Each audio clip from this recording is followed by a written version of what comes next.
자, 그러면 먼저 첫 번째 불교 관련 학회의 현황 및 향후 발전 방향에 대해서 주제를 가지고 고려대학교의 이병옥 교수님께서 발표를 먼저 해주시고요. 그 다음에 울산대학교의 김희 교수님께서 토론을 해주시겠습니다. 원래 저희가 이제 계획한 부분들은 발표 15분, 토론 15분, 30분 정도 각자 의견을 하고 프로에서 30분 질문이라든지 의견들을 활발하게 듣는 식으로 운영을 좀 하겠습니다. 자, 이병옥 교수님 부탁드리겠습니다.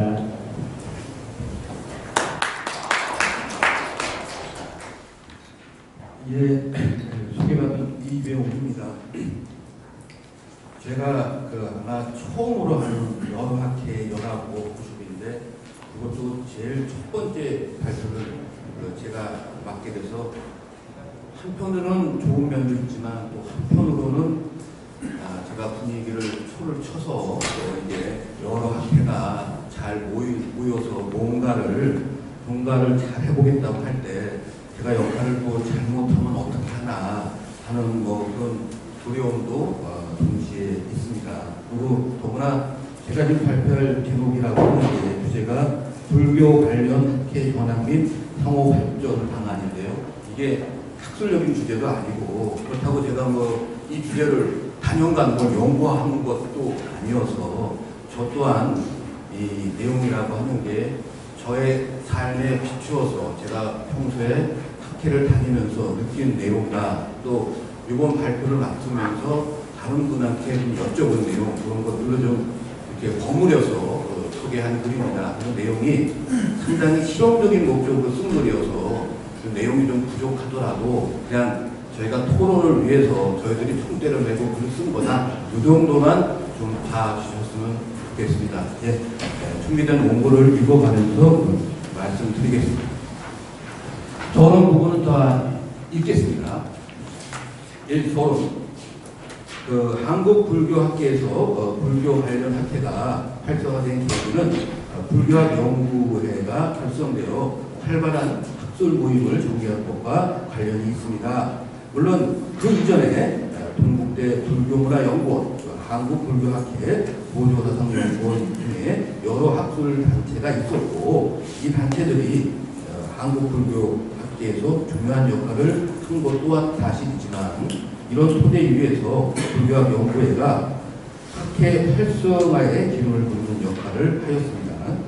1998년 12월에 불교학연구회는 한국불교학회 불교분과로 첫 원래 발표회를 열었습니다. 후 불교학연구회에서는 학술 발표에서 활발한 토론을 시도하였고 이런 움직임이 다른 학회 활동에도 상당한 자극을 주었던 것으로 보입니다. 그리하여 2000년대 초반에 이르면 당시에 불교 관련 학회에서 대부분의 학술 발표에서 토론자를 지정하고 또 어느 정도 활발한 토론을 하였습니다. 이때가 제 생각에는 아마 불교 학회 활동의 황금기라고 하면 좀 이상하지만 활발한 때였고요. 최근의 동향을 보면 전반적으로 학회에서 총중들의 숫자가 점점 줄어들고 있다라고 하는 게 체감되고 있습니다. 그래서 제가 제 발표문에는 위기 상황이라고 말했었지만 아무튼 점점 좀 상황이 안 좋아지는 쪽으로 전개되고 있다. 그 정도는 말씀드릴 수 있을 것 같습니다. 그래서 저희가 여러 학회가 모여서 공동으로 불교 학회가 어떻게 해야 발전할 수 있는가에 대한 내용을 머리를 맞대고 한번 토해보자 하는 것이 저희 모집의 목적으로 알고 이 글을 준비를 했습니다. 다음 페이지요. 2번이요. 불교 관련 학회의 전환. 이게 만약에 논문이면 학회와 학술단체의 차이점 뭐냐 이런 걸 써야 되는데요. 뭔가가 차이점을 있겠습니다만은 이런 것들은 다 생략을 하고요. 제가 이거를 쓴다고 하니까 법보신문에 이재영 기자가 와서 물어보더라고요. 저 원고도 안 썼는데 어떻게 쓸 거냐고. 그래서 이렇게 물어보면서 오히려 저한테 기특을 해줬어요. 자기가 쓴 그 기사가 있다고. 그래서 제가 그 기사를 인용을 하겠습니다. 법보신문에 보면요. 그 2018년 하반기 불교주제 학술대회가 약 60여 개가 된다고 보도가 있고요. 또 법보신문에 따르면 2019년 상반기 불교주제 학술대회는 약 40여 개가 된다고 합니다. 그래서 이걸 제가 다 책자리 허리가 질 것 같고 해서 저는 조금만 찾았습니다. 그냥 제목만 한번 읽어보겠습니다. 1. 동국대 불교문화연구원이고요. 2. 한국불교학회. 3. 원광대 원불교사상연구원. 4. 한국불교연구원. 5. 보조사상연구원. 6. 인도철학회. 7. 대각사상연구원. 8. 한국정토학회. 9. 불교평론. 10. 한국선학회. 불교학연구회. 등등 꽤 있습니다. 금강대 불교문화연구소, 한국불교설리연구원, 동아시아 불교문화학회, 동방문화대학원대학교 불교문화연구소, 송철전자상연구소, 회당학회, 원유학연구원, 동국대 불교사회문화연구원, 현태불교문화연구원, 그다음에 미덕대학교 밀교문화연구원, 중앙순가대학교 대학원, 중앙순가대학교 불교학연구원, 그다음에 소개는 안 했습니다만 한국 명상심리성장학회 임경수님이 바로 뒷자리에 앉아서 학회를 소개해달라고 써달라고 부탁을 드렸고요. 그 다음에 또 대한불교조계종 불교사회연구소, 그 다음에 지금 금일봉을 하사한 대행선연구원, 이럴 줄 알았으면 좀 자세히 많이 쓸 거 그랬어요. 죄송합니다. 그 다음에 만해학연구, 그리고 만해학고, 이거 말고 제가 보니까 동국대 종합연구소에서 종합연구가 일찍 나왔고요. 그 다음에 불강연구원에 전폭학연구도 있고, 일단 제가 찾은 건 이 정도인데 더 있겠죠. 예. 이렇게 많은 학술지가 나오고 있습니다. 이렇게 많이 나온 곳에 장단점이 있을 거라고 생각하는데요. 이렇게 많은 학회가 있으니까요. 9페이지 3번이요. 1번을 봐주시면 아무래도 날짜가 서로 겹치는 경향이 있다. 예. 이거는 학술 단체 학회가 많으니까 어쩔 수 없이 겹치는 부분이 있는데 저희가 소통을 해서 최대한 덜 겹치는 방향으로 가보자. 이건 그렇게 어려운 얘기가 아닐 듯해서요.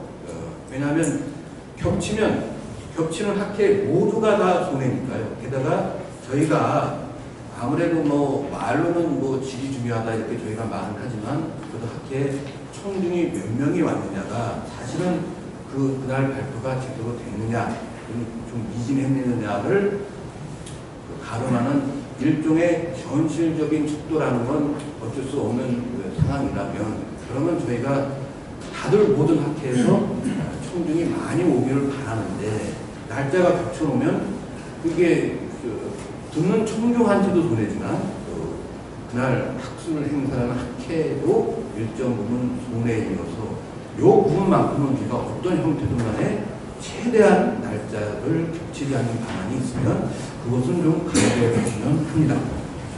그 다음에 2번으로 키페이지 2번입니다. 이 부분을 좀 읽어보겠습니다. 발표 논문의 편집 양식의 통일함은 뒤에 다뤄질 내용이겠지만요. 이것도 논문 제출자를 고통스럽게 만드는 요인 가운데 하나입니다. 논문 제출자 입장에서는 한 학회에서 제출한 논문이 그대로 대대가로 통과되면 제일 좋겠지만 현실에서는 그렇지 못합니다. 그러면 다른 학회에 투고해야 하는데 다른 학회에 투고하기 위해서는 각주 양식과 참고문헌 양식을 다시 고쳐야 합니다. 이미 완성된 논문인데 투고할 학회가 달라진다고 해서 각주 양식 등을 다시 수정하는 것은 시간 낭비라고 생각합니다. 또 학회에 따라서는요, 국문 초록과 영문 초록의 분량도 제각각일 경우가 있습니다. 국문 초록은 그래도 수월하게 분량을 맞출 수 있겠지만 영문 초록의 경우는 조금 더 시간이 걸립니다. 이미 완성된 논문인데 단지 투고하기 위한 목적으로 이처럼 시간을 들이는 것은 시간 낭비라고 생각합니다. 어떤 형태로든 발표 논문의 편집 양식은 통일할 필요가 있고 통일이 쉽지 않겠죠. 통일이 안 된다면 최소한 2개 또는 3개 정도의 형식으로라도 정리가 돼야 저희 논문 제출자가 좀 편합니다. 또 학회에서는 자신의 학회의 특징으로 편집 양식을 내세우지 말고 논문 제출자의 편의를 먼저 좀 생각해 주었으면 합니다. 학회 논문집에 대한 평가는 논문의 내용으로 하는 것이지 형식적인 잣대에 있는 것은 아니라고 생각합니다. 그래서 통일안이 제일 좋겠습니다만은 만약에 통일안이 안 되면 그냥 한 2개 정도예요.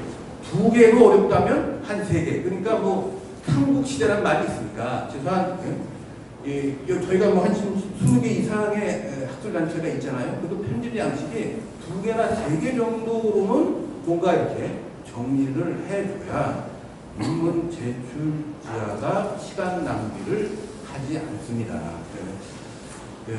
정말 학회에서 조금 좀 권위를 내려놔 주시고 논문 제출자의 시간 낭비를 좀 이렇게 여러모로 좀 제고를 해 주셨으면 감사하겠습니다.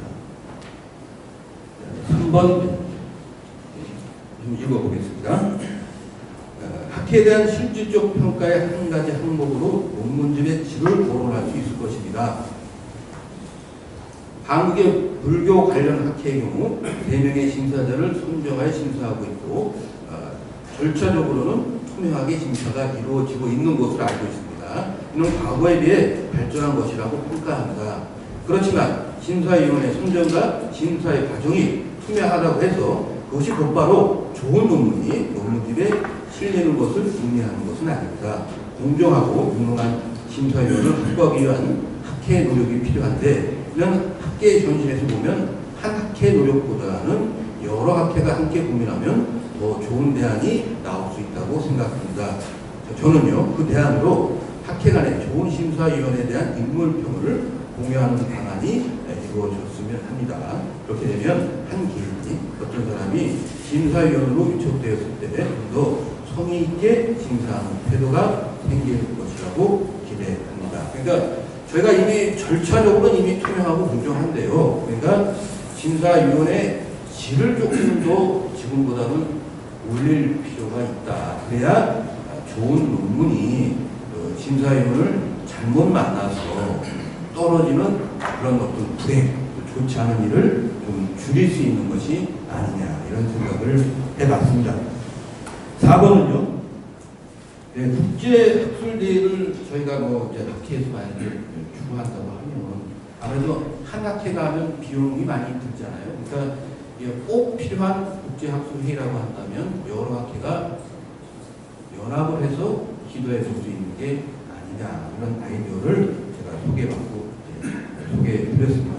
다만 여기에는 여러 좀 문제점이 있고 한두 가지 문제점이 있을 여지는 있어요. 왜냐하면 여러 학회가 공동으로 국제학술회의를 하면 좋지만 경비 절감의 차원은 있지만 나중에 거기서 나온 논문집을 어디에 실을 거냐 뭐 이런 분배의 문제 이런 것들이 좀 문제점으로 남기는 하겠습니다만은 그래도 저희가 머리를 맞대고 고민할 부분은 있다 이렇게 생각을 했습니다. 그 다음에 5번이에요. 이것도 한번 읽어보겠습니다. 현재 불교 관련 학회의 기능이 논문 발표에 초점을 맞추고 있는 것처럼 보입니다. 논문도 중요하지만 강연의 등도 활성화된다면 지금 공부하는 대학원생 등에게 더 도움이 될 것이라고 생각합니다. 좋은 책을 저술한 사람이 있다면 그런 분을 초빙해서 그 책의 내용을 저자로부터 직접 들어보는 것도 바람직할 것입니다. 그리고 실제로 한국불교학회의 경우 워크숍을 통해서 좋은 집을 저술한 필자로부터 책에 관한 내용을 듣고 또 토론하는 기회를 마련하고 있습니다. 그 다음 단락이요. 그런데 이런 모임은 한 학회에서 개최할 뿐만이 아니고 여러 학회에서 연합해서 개최하고 형식도 좀 더 부드럽게 강연을 한다면 청중에게 좀 더 효과가 있을 것이라고 기대합니다. 불교 관련 학회에서 불교학을 좀 더 진흥하고자 하신다면 이런 종류의 강연회를 적극적으로 검토할 필요가 있지 않을까 생각했습니다. 이건 제가 학회를 다니면서 논문 발표는 좀 뭐랄까요? 청중이 듣기에 좀 강하죠. 좀 이해가 되는 논문도 있고 저만 해도 웬만하면 그냥 제 전공이 아니면 논문 발표는 그때 듣고 이해하는 경우는 직접적인 전공이 아니고서는 거의 이해를 못하고 논평자가 요약 정리를 해줘야 그때야 내용 파악을 하는 경우가 굉장히 많습니다. 그 논문은 좀 어렵죠. 그러다 보니까 아무래도 강연회가 활성화가 된다면 좀 더 많은 것을 배울 수가 있겠다. 그래서 그 다음 단락에 제 얘기를 좀 썼어요.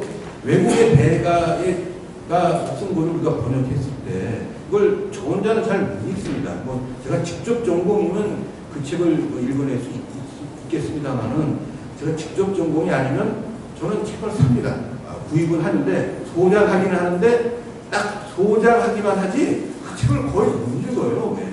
두껍고 뭐 그래서 그럴 때 제가 늘 아쉬운 게 누군가가 이런 걸 조금 더 쉽게 좀 뭐 이제 번역하신 분이 좀 설명해 주시면 대강의 그 내용을 듣고 제가 집에 와서 좀 더 꼼꼼히 읽을 수 있으면 저의 불교학 실력이 더 많이 늘 수 있을 텐데 하는 그런 아쉬움이 늘 있어서 저는 여기에 좀 소개해 봤습니다. 6번이요. 6번도 제 개인적인 희망상을 담았는데요. 학회에서 주로 이제 답사를 간다면 한국 쪽으로 가는데요. 조금 저희가 한 학회가 영향이 안 되면 여러 학회가 연합을 해서 답사가 될 경우 외국 불교 성지를 가는 게 어떻겠는가 하는 얘기를 좀 써놨습니다. 그 이유는 제 개인적인 이유도 되겠습니다만은 지금 불교학의 흐름이 조금씩 바뀌는 게 아닌가 이런 생각을 해요. 왜냐하면 한국사에서 동남아 쪽에 여행을 많이 가면서 일반인들도 동남아 불교에 대한 이해가 훨씬 더 많습니다. 그러면서 제가 불교학자라고 동남아 불교에 대해서 물어봐요. 근데 저는 거의 동남아 불교에 대해서 아는 게 거의 없습니다. 네, 제가 한참 열심히 공부할 때는 그때는 인도 불교, 중국 불교, 한국 불교 정도면 충분했어요. 근데 지금은 트렌드가 바뀌어서 거기에 동남아 불교, 티베트 불교, 그 다음에 일본 불교도 어느 정도의 소양이 있어야 그냥 일반인들한테 가서 무슨 질문이 나오고 대답을 할 수가 있죠. 그냥 일반인들이 질문하는데 일본 불교 질문하는데 저는 중국 불교만 전공을 해서 일본 불교 묻지 마세요. 이러면 정말 좀 뭐랄까 불교학자로서의 매운목이 있지 않죠. 그래서 이런저런 것의 추천을 감안해서 좀 저희도 외국의 불교 성지를 조금 탑사하는 기회를 갖고 조금 더 견문을 넓혔으면 하는 그런 기회가 있었으면 좋겠다는 저 개인적인 바람을 담았고요. 사회자가 독촉하시는 겁니다. 예, 그 다음에요. 13페이지 두 번째 단락입니다. 이거 말고요. 그 밖에 한국 불교학 결집대를 다시 개최하는 것도 한번 고려해 볼 만하고요. 여러 학회가 연합해서 재정 문제를 해결할 방안을 고민하는 것. 그 다음에 불교 스터디 모임을 활성화하기 위해서 여러 학회에서 공동으로 노력하는 것 등 이런 것들도 생각해 볼 수가 있겠습니다. 네, 이것으로 발표를 마치겠습니다. 감사합니다. 네, 감사합니다. 좋은 발표 해주신 미용 교수님께 뜨거운 정리의 박수 부탁드립니다. 감사합니다. 다음에는 이제 토론인데 거의 발제를 해주셨어요. 울산대학의 김희 교수님 15분 정도 부탁드리겠습니다. 예, 방금 소개받은 김희입니다. 저는 현재 울산대학교에 학술연구 교수로 있고요. 그리고 지금 이제 동아시아 불교문학회의 편집이사를 하고 있습니다. 지금 그 내용을 지금 말씀드리는 이유 중에 하나가 아마 감히 좀 말씀드린다면 지금 현재 제가 아마 학회 관련해서 어떤 편집 일을 가장 많이 하고 있지 않을까 하는 이제 내용에서 좀 말씀을 드립니다. 지금 저희 그 위덕대에 계신 권기현 회장님께서 저희 학회 회장님을 맡고 계시면서 제가 원래는 전임 회장단에서 이제 회장단이 바뀌었기 때문에 저는 잘릴 줄 알았습니다. 근데 이제 저희 권기현 회장님께서 계속 좀 해줬으면 좋겠다라고 해서 지금 계속 하고 있습니다. 그와 더불어서 저는 이제 전공이 동양 철학입니다. 그리고 중국 철학이고요. 그리고 도가 철학이기 때문에 불교를 잘 모릅니다. 그럼에도 불구하고 이제 제가 오늘 이 자리에서 논평을 이제 하는 내용을 이제 맡게 되었던 것은 그나마 제가 이제 불교 전공자가 아니기 때문에 어떤 학회의 활동에 대해서 조금 더 타자적인 시장에서 객관적으로 얘기할 수 있는 부분이 있지 않을까 하는 측면에서 제가 흔쾌히 이제 수락을 했고요. 그리고 이렇게 조금 저희 격에 맞지는 않지만 이 높은 권위 있는 자리에서 또 발표하는 이 기회를 갖게 되었습니다. 이제 그 점에서 이제 제가 불교 학 관련 학술 단체들을 면밀히 모르기 때문에 제가 이제 어떤 특별한 사항들을 말씀을 올린다는 것은 조금 외람될 것 같고요. 이제 그 부분에서 제가 할 수 있는 범위 내에서만 한번 해보겠다라고 하는 취지를 가지고 이명 교수님한테 얘기를 했습니다.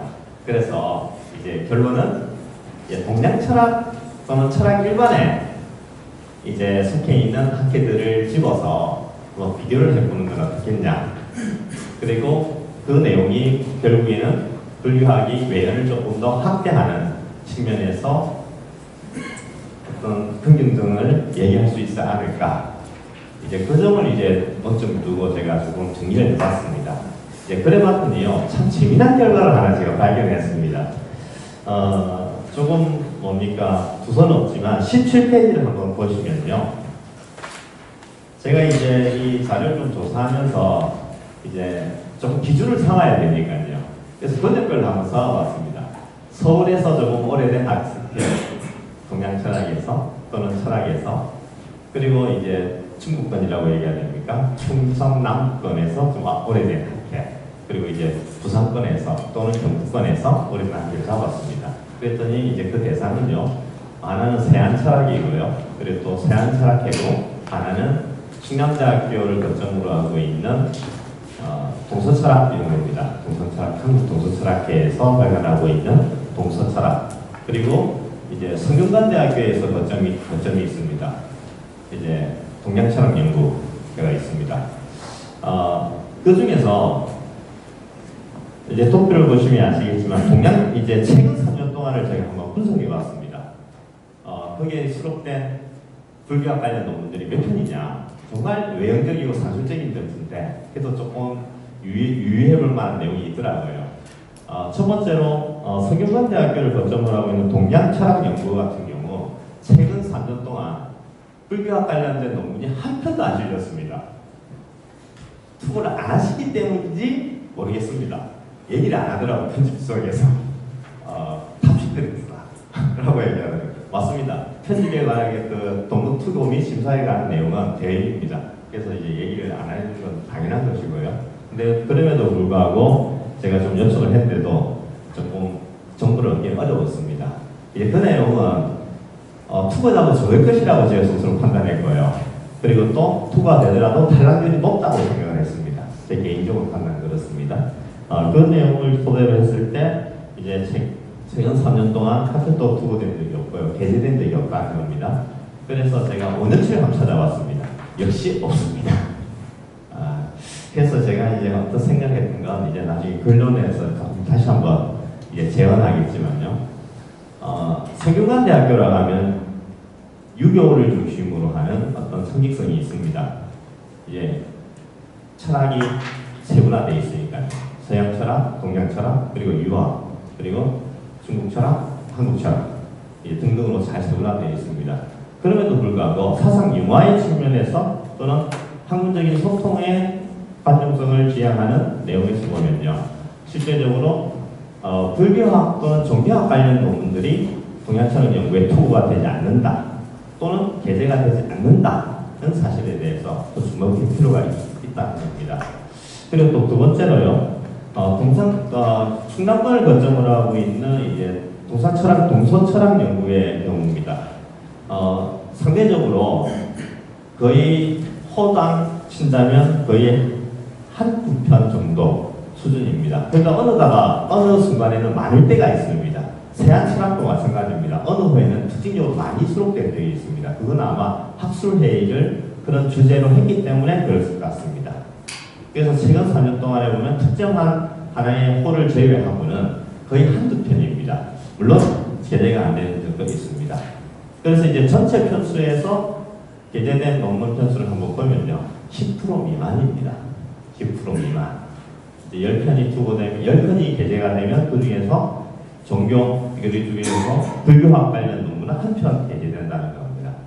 이제 그 측면에서 본다면 역시 이제 종교 또는 이제 불교학과 관련된 이제 전문 학술 단체들이 많기 때문에 그쪽에 집중되는 경향도 있겠지만 반대로 생각해 보면요, 그러한 종교학 관련된 특히나 불교와 관련된 어떤 학문의 내용을 철학 일반의 영역에서 확장시켜 나갈 때 상당히 부담스러워한다는 내용이 있습니다.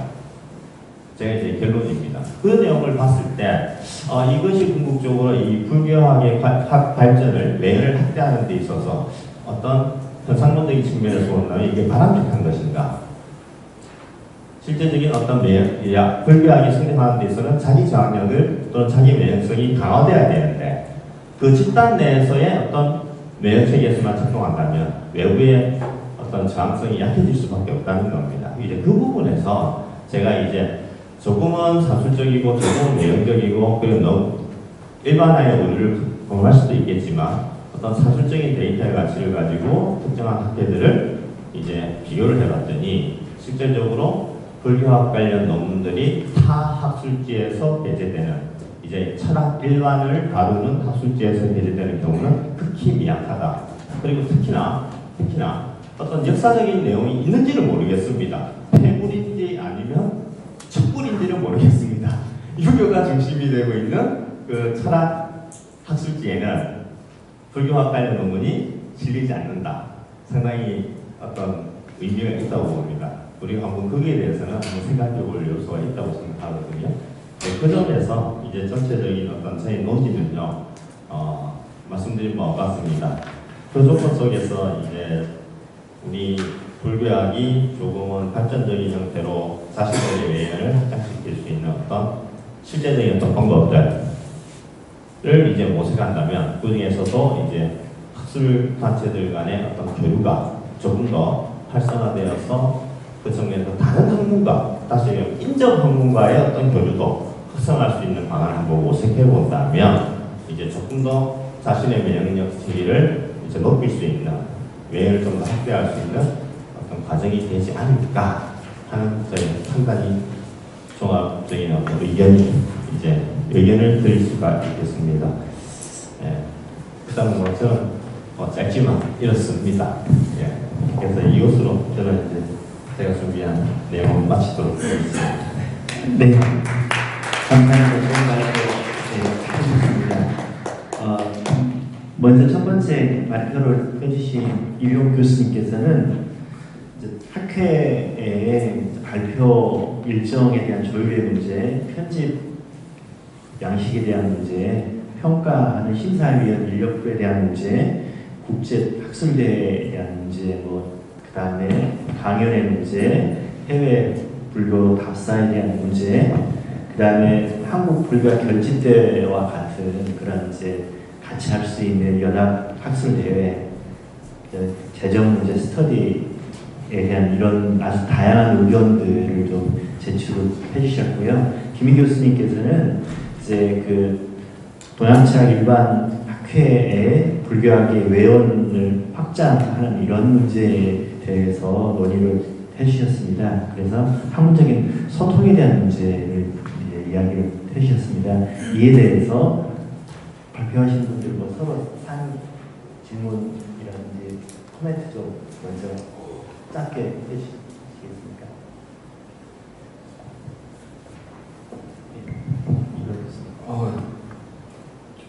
사전에 없던 이 말씀이어서 그럴 줄 알았으면 좀 준비를 하는 건데, 네. 저는 김희 선생님 글을 이런 각도로 읽었습니다. 제가 불교 쪽으로 좀 글을 쓰면 지금 이제 동양 철학 쪽에서 불교 관련 부분이 어느 정도 수록이 되고 있는 전황을 좀 밝혀서 저희가 이제 조금 더 영역을 넓혀가는데 좀 도움이 되자 그런 취지의 글이라고 이해를 했습니다. 예.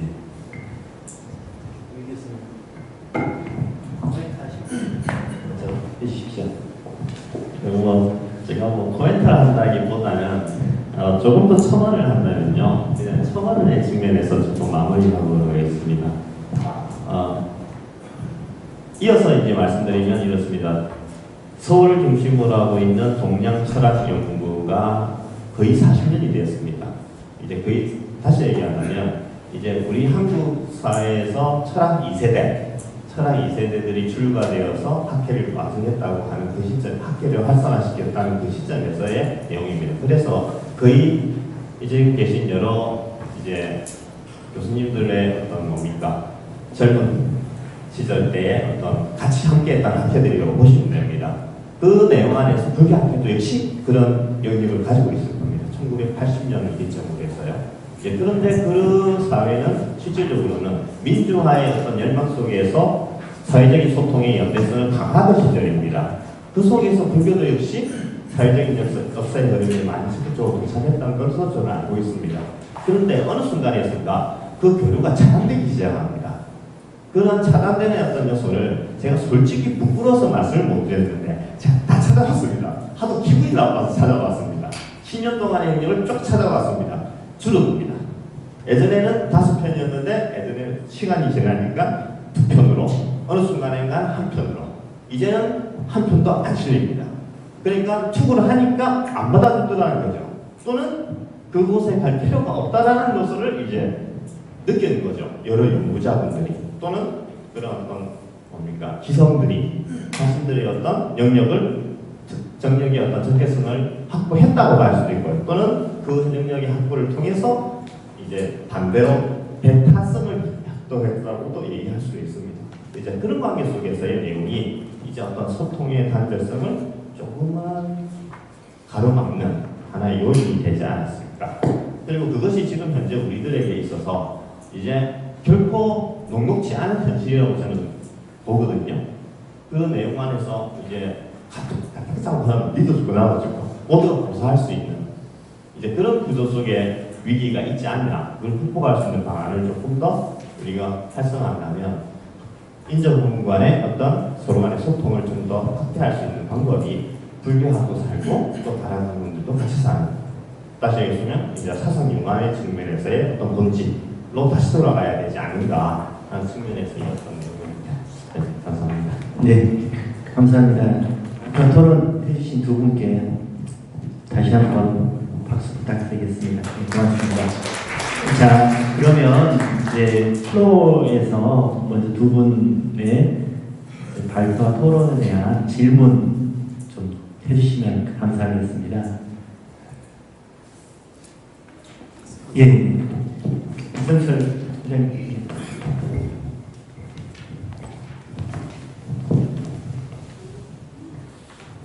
그래서 앞에 발제하신 분들 향해서 말씀드리기 때문에 간단히 얘기하겠습니다. 지금 이제 김희 교수님 이제 지적 잘 들었는데, 근데 이제 저희들이 다 목격자입니다. 이제 어떻게 이 불교학회가 어떻게 처음에 창립할 때부터 이제 이 한국불교학회를 모르지만 그 이후에 이제 보조학회들, 그 이후에 학회들 다 목격을 했기 때문에 그 사정을 얘기한다면요. 일단 뭐 이병우 선생님 발표하신 그 불교학의 의회가 만들어지면서 불교학계의 토론 문화가 이제 어마어마하게 일어났습니다. 그래서 지금도 논평 조명 붙인 전통의 불교학의 의회는 이제 계속 그렇게 이어가고 있는 것 같은데, 이제 하나 말씀드리면은 물론 저도 그때 관여했었고요. 저도 그때 처음 창립할 때 멤버였습니다. 근데 그러니까 실제 우리가 학회가 나눠져 있지만은 다 중첩되어 있습니다. 한 사람이 모든 학회 다 소속되어 있습니다. 근데 불교학계 토론 문화를 제일 처음에 일으킨 그 단체는 사실 고려대정의 연구소입니다. 그러니까 99년도 5월달부터 11월까지 5달인가 때에 걸쳐가지고서 공과 연기의 현대적 조명이라는 제목으로 해서 이 학술 토론을 했는데 그때 탈취하고 토론을 처음 붙였습니다. 이제 저 같은 경우에는 제가 공과 윤리라는 논문 발표하면서 거기 논평이 김지겸 박사님 따님이 이제 이대 사과를 다녔는데 김옥선 박사 지금 아마 문광대에 계실 겁니다. 그쪽에 관여하시는데 이분이 이제 논문을 했었고요. 그래서 그게 한 6개월 동안 갖다 계속되니까 재미가 있어가지고서 그 다음에 이제 그런 모임을 보면서 불교학의 연구회가 일어났는데 지금 다른 학계와의 소통이 단절된 계기는 뭐냐면은 이제 한국 종교학회 때문이라고 볼 수 있습니다. 무슨 얘기냐면은 불교학의 연구회가 처음에 활성화되는 처음에 창립하면서 이 한국 종교학회 불교 국가였습니다. 원래 불교 국가. 그래서 불교 분과를 확대해가지고 매달 학술 대회를 들어서 토론 투명 붙이고 그 다음에 논문이 많이 나오니까 논문집도 따로 발견했습니다. 그래서 참관호가 어떻게 있냐 하면은 한국종교학회 불교학 분과의 참관호예요. 불교공개가. 그랬는데 한국종교학회 제도에 들어왔습니다. 따로 가지 말라고. 그래가지고서 그런 거 따로 논문집 내지 말라고 종교학회 쓰고 내라고 그래가지고 어떻게 할까 논의하다가 다음에 때 회의할 게 있었습니다. 이종술 박사, 정영근 선생님, 해주 스님 뭐 저도 있었고요. 그다음에는 탈퇴하자 해갖고는 분리해버렸습니다. 그 다음에 이제 한국종교학회 불교 분과장이 없어졌습니다. 불교 분과가 있었는데 이러면서 이제 그러면서도 불교연구회가 계속 뭐 거의 한 달에 한 번씩 이제 토론을 했고요. 청중도 뭐 어마어마하게 왔습니다. 너무 재밌기 때문에 싸움이기 때문에 말싸움이기 때문에 이러다가 이제 다른 학회에도 토론문화가 번져가고 있는데 아마 전 생각에 근본 원인이 그 타학 회수통보다도요 불교 자체 내에서 학교가 너무 많아요. 자리가. 그래서 이제 이명수에 발표하셨지만은 그 불교 학회도 청중이 분산되다 보니까 아무리 열심히 홍보를 하더라도 오늘 지금 이 정도 온 거는 어마어마하게 온 겁니다. 그 사람 많이 온 겁니다. 아무리 홍보를 하더라도요. 그래서 그게 이제 원인이 아닌가 생각합니다. 그래서 지금 이제 하나 더 긍정적으로 받아들인다면 김희 교수님 말씀대로 우리가 불교 학계만이 이렇게 같이 학회할 게 아니고 앞으로는 연합하는 그런 모임을 이제 동양 철학회든지 이런 데와 같이 조인트해가지고서 서로 이해할 수 있는 용어로 학문을 교류하고 하는 그런 상황까지 만들어지는 것 같습니다. 네, 감사합니다. 예. 또 다른 의견이란 말씀해 주십시오. 예. 김희 선생님한테 하나 여쭤보겠습니다. 지금 불교학회 앞에 이명 교수께서 발표의 내용이 있듯이 거의 90년대 초반부터 불교학회가 여러 가지 학술단체들이 많이 새롭게 만들어진 그런 상황을 겪었는데 동양철학회 같은 경우는 90년대 불교학회 왜냐하면 그게 그 당시부터 비슷한 때부터 대학의 특히 교수들의 평가 문제가 한국 연구대가 그 당시는 학질이었지만 평가 문제가 어떤 등재지라든지 등기 후보들이라든지 하는 데 있어서 그게 개량하다 보니까 그 당시에는 학회들이 적었고 그래서 불교가 늘어났는데 사실 저도 동양철학회 쪽을 잘 모르니까 자주 만나긴 합니다만은 그런 거 물어볼 기회가 없어서 그랬는데 세계대학의 중심의 세계학회를 예시를 들었는데 지금 상황이 어떻습니까? 영입이 이렇게 증가되어 있는 그런 상황입니까? 아니면 동양철학회의 전반적인 어떤 그런 학회가 지금 떨어지고 있는 그런 상황입니까? 예, 일단은 제가 아는 범위 내에서만 일단 말씀드리면요. 예를 들어서 이제 세한철학회 이제 편집위원장을 이제 권상우 선생님이라든가 그다음에 충남대학교 경수철학회에서 전체적으로 이제 끌어오고 계신 여러 편집위원단들 선생님들과의 내용성을 본다면 그 대학 내에서도 학술지가 있음에도 불구하고 빈부격차가 심하답니다.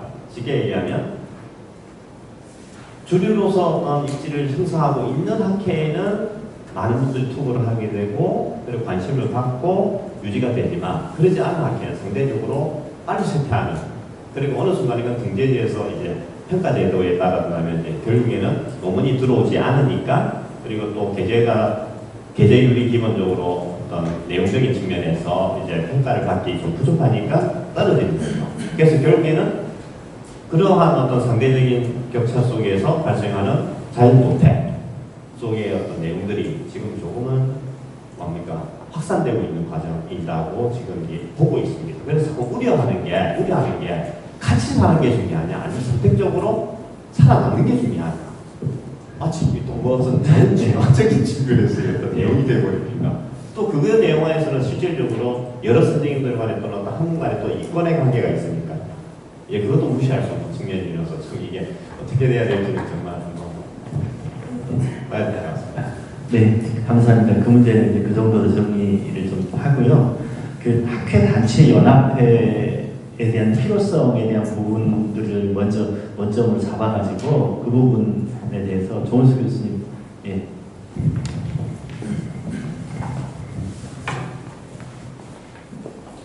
네, 저희 안양구에서 서울대학교 있는 조은수인데요.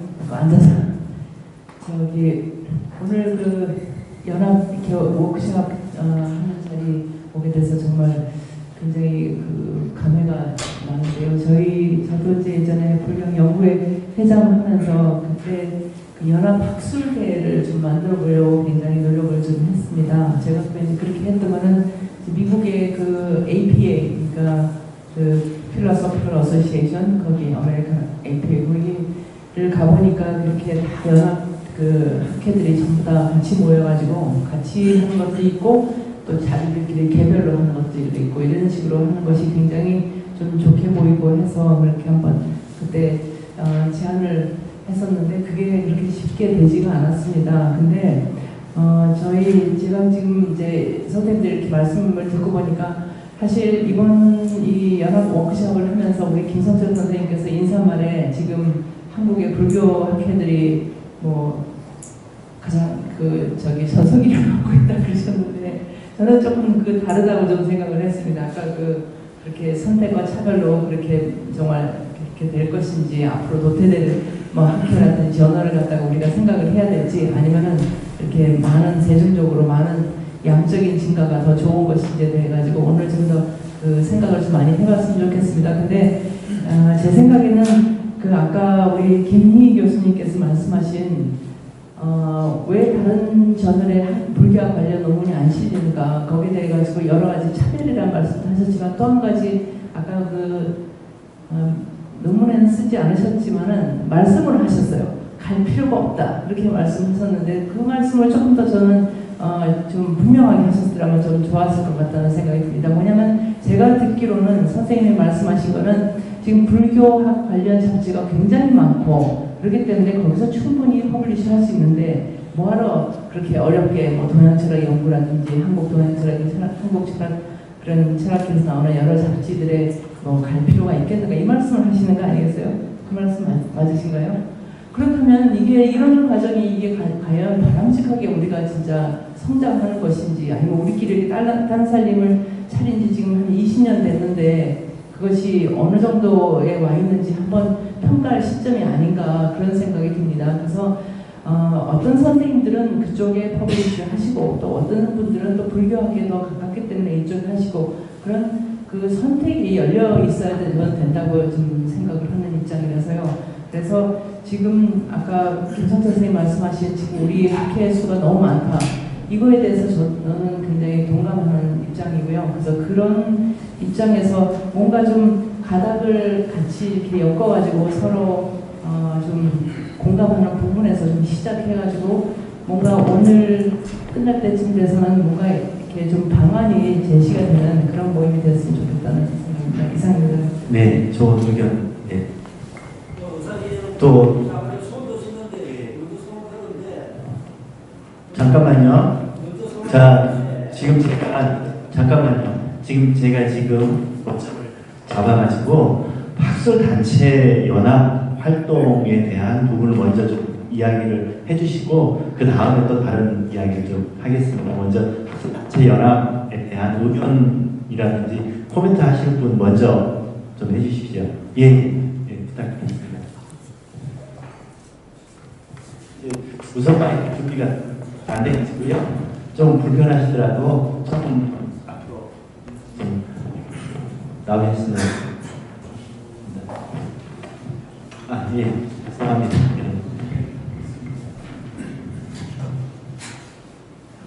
네, 안녕하십니까. 저는 어느 불교학회에 소속되어 있는 사람은 아닙니다. 이 자리는 개인적으로 좀 참석하는 사람이고요. 이름은 좀 김영수라고 하고요. 제가 관심 있어 하는 부분은 아까 이병욱 교수님이 말씀하신 중에 동남아 불교 저게 좀 관심이 있고요. 또 초에서 말씀을 드리면 인도네시아 불교에 대해서 좀 관심이 있게 좀 공부를 하고 있는 입장입니다.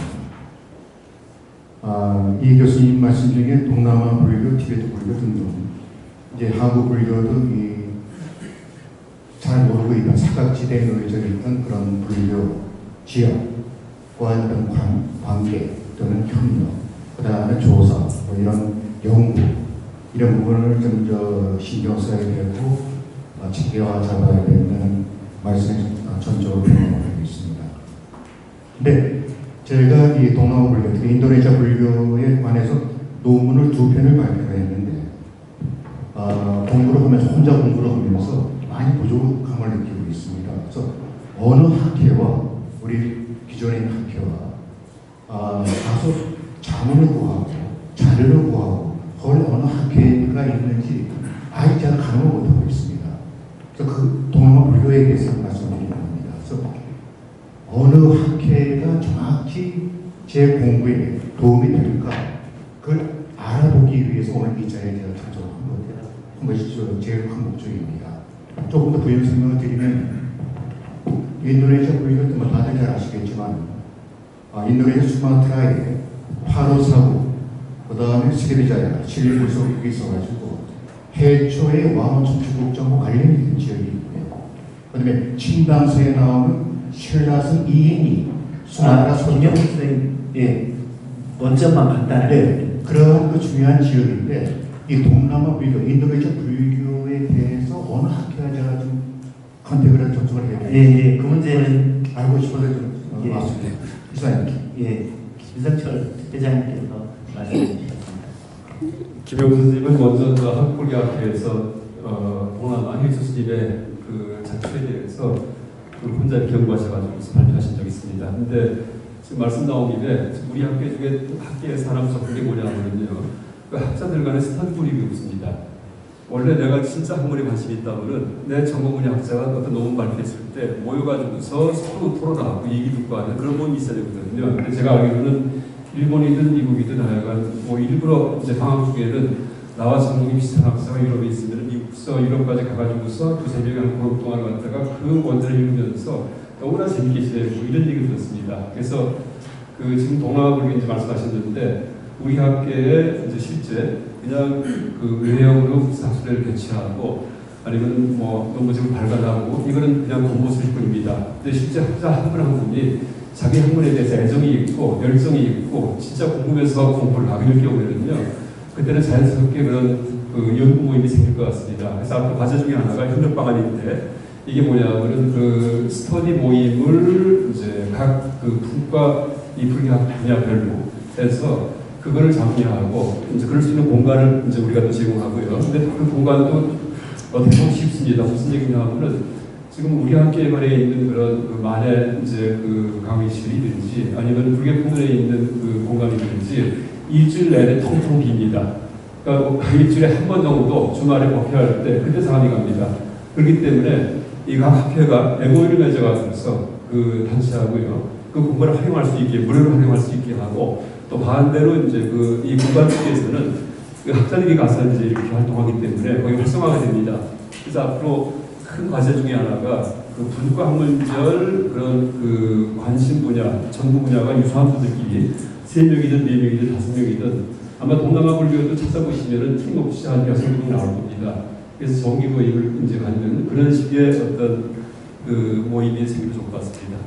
네, 감사합니다. 아주 훌륭한 제안입니다. 저희는 학회와 학술 단체, 그러니까 연구원과 함께 모임을 통해서 그 문제를 해결하자라고 하는 의견입니다. 자, 이경수님. 예. 네, 감사합니다. 임경입니다. 저도 학회 간의 협력 방안에 대한 관심이 있어서 오늘 참여했고요. 저 의견 간단하게 말씀드리면 미국의 심리학계는 APA, 아까 우리 조은석 교수님이 말씀하신 것처럼 여기 또 우리 말씀하신 것처럼 각 분과별, 심리학이라는 넓은 분과에서 각 분과별로 활동을 이루어져요. 그러니까 우리 불교학도 방금 우리 회장님 말씀하신 것처럼 분과별로 활성화시키는 방안을 한번 모색해보면 좋을 것 같고, 그 다음에 일본의 모델은 인도학 불교학이 유명하잖아요. 인도학 불교학 같은 경우도 풀 논문을 발표하는 게 아니라 요약 중심으로 스무스하게 발표함으로써 많은 사람들의 토론을 이끌어내는 것이 중요한 지침이 된 것 같습니다. 그리고 스터디 그룹 이런 점에서 저희가 다른 분들의 의견을 공감과 동의를 표시하면서 한국 불교학 결집대회를 하다가 말았는데 이게 재정 두 가지 문제 때문에 중단된 것 같은데, 하나는 재정 부분하고 결과물을 어느 논문집에 게재할 건가 이 현실적인 문제 때문에 지금 진행을 못하고 있는데, 이 부분을 뭔가를 새로 하기보다는 기존에 했던 걸 더 잘하도록 하면 어떨까, 그런 제안을 앞으로 두 분 교수님 말씀에 이어서 해봅니다. 예, 교수님 아주 훌륭한 제안입니다. 옛날에 한국 불교 결집대회를 다시 또 이어서. 네, 그럼 제가 그 불교 관련 학술 단체 연합, 그러니까 학회와 이제 연구원 또는 이 단체 이 부분들이 서로 처지와 조건들이 좀 다릅니다. 학회들은 회원들의 자발적인 참여가 필요하고, 학교라든지 단체 같은 경우는 공간과 재정이 어느 정도 있지만 또 연구자들이 계속 또 모집해야 되고, 이런 부분들을 함께 할 수 있는 그런 노력들이 좀 필요할 것 같습니다. 이어서 한국 불교학 결집대회와 같은 그러한 좀 모임들이 필요하다라고 하는 논의를 좀 할 텐데요. 이 부분에 대해서 임승택 회장님 의견 부탁드리겠습니다. 네, 반갑습니다. 사실 오늘 이 자리가 이렇게 동참해 주신 이 6개 불교 관련 그 학술단체 그 임원님들의 조로 이렇게 이루어졌고, 임경 스님께서 말씀하신 부분은 앞으로 우리가 추후 좀 논의를 통해서 뭔가 이 형태를 좀 갖춰 나가야 될 필요가 있지 않을까 싶습니다.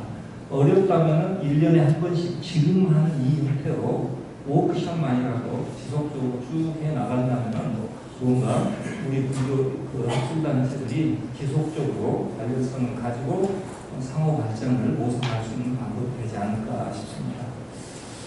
저 같은 경우에는 이제 불교 이게 전문 학교가 아니죠. 경북대학교 있다 보니까 일반 철학회의 동향을 좀 보게 돼요. 한국철학회, 그다음에 대한철학회, 공안철학회 여러 학술단체들이 있는데, 사실 그런 여러 학술단체들이 나름 어떤 대표성과 전통을 가지고 있음에도 불구하고요, 학회 발표하는 걸 보면은 발표자 숫자하고 전체 참가자 숫자가 비슷합니다. 불교 학회만이 이렇게 많이 모여요, 사실. 그리고 올 겨울에, 올 가을에 경북대에서 불교학 연구했더니 불교학 연구회는 이렇게 많이 모이냐. 한마디로 그래서 불교학 연구회는 굉장히 그 불교 학회는 모범적으로 해 나가고 있구나, 그런 어떤 평가를 받았어요. 다들 놀라시더라고요. 아직도 불교에 대한 이 저변 연구가 있고, 그 다음에 이 불교 학자들이 이렇게 모이는구나 하는 그런 면에서 굉장히 좀 뭐랄까 놀랍다는 그런 반응을 얻었습니다. 근데 이제 특히 김희 교수님 발표해 주셨던 그런 내용들이 보면은 우리 쪽에서 밖으로 가지 않은 사례에 대해서 이야기하시는데, 역시 밖에서 우리 쪽으로 오는 경우도 없어요. 굉장히 가령 불교학 연구에서 역으로 유학적 논문 실적이 있냐 또 이렇게 물어보면 이게 또 만만치 않거든요. 오히려 불교 쪽이 더 많습니다. 왜냐하면 한국철학회니 철학 농총이니 대한철학회 하는 걸 보면요, 오히려 불교 쪽에서 일반 철학회에 가서 진출하는 경우가 여기에는 빠져 있지만은 더 많은 어떤 퍼센테이지를 차지하고 있다. 저는 이제 왜냐하면 그쪽 논문들 심사가 저한테 다 오기 때문에 보다 보니 결국 적은 숫자는 아니거든요. 그래서 불교 학회 상호간으로 발전 방향이 모색돼야겠지만은 전체적으로 우리가 이제 철학 인문학을 하는 어떤 전공자 입장에서 전체적으로 모든 학회들이 타 학회들 어떤 동향에 대해서 좀 눈을 좀 뜨고 상호 교류를 이 기회를 통해서라도 할 수 있는 그런 뭐랄까 어떤 생각들이 좀 있어 주었으면 하겠다 하는 그런 바람이 들었습니다. 오늘 이 발표에는 꼭 어떤 결론이 나오면 좋겠지만은 뭐 기대하지 않습니다. 일단은 우리 어떤 현실을 있는 그대로 한번 바라보는 그 자체만으로도 충분한 의미가 있지 않을까 그렇게 생각합니다. 네, 감사합니다. 그럼 임관 스님, 예, 부탁드립니다.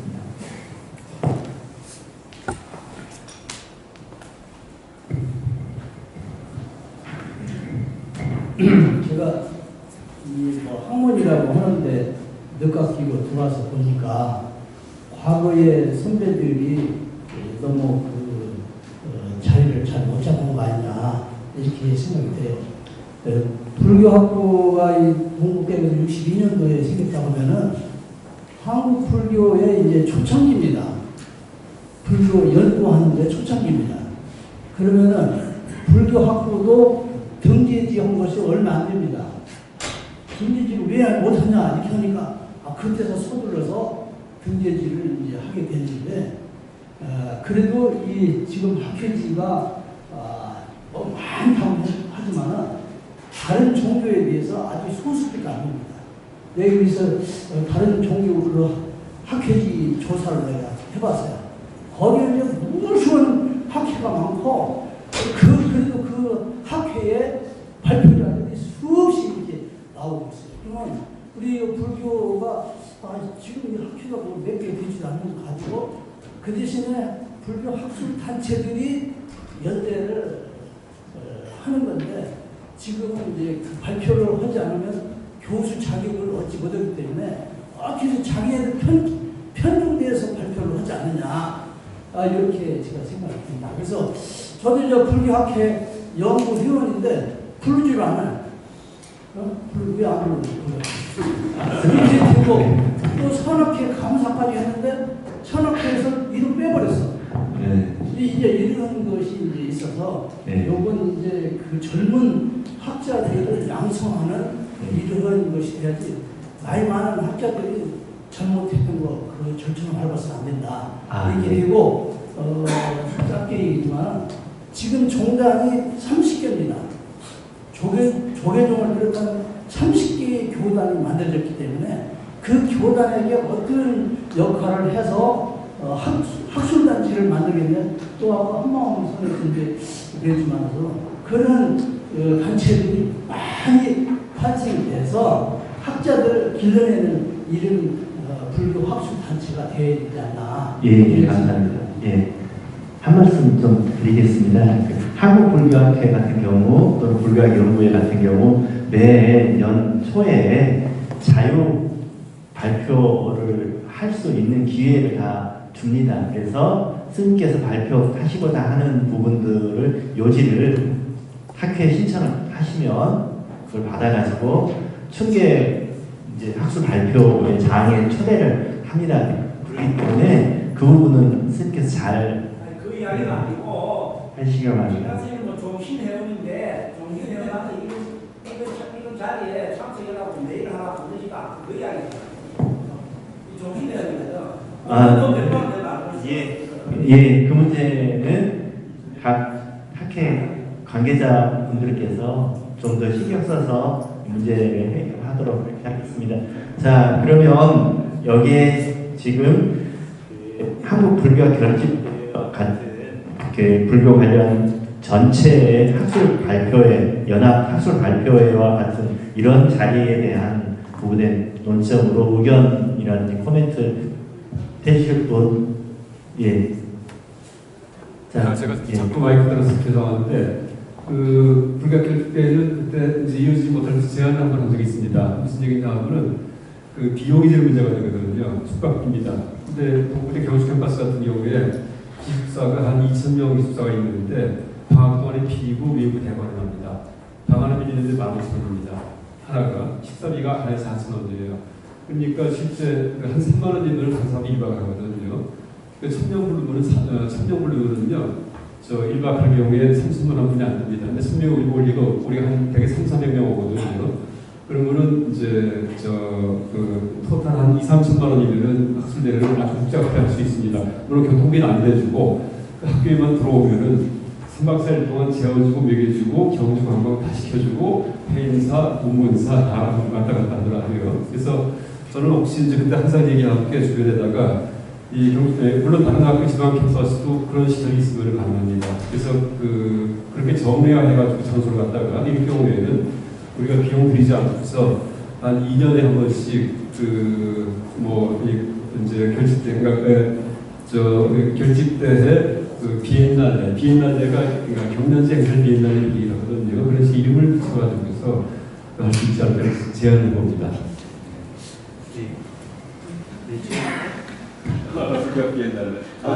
좋은 제안 감사드립니다. 자, 좋은 제안 감사드립니다. 이 문제는 이제 학술 단체 연합회와 같이 이 문제를 진행하도록 하겠습니다.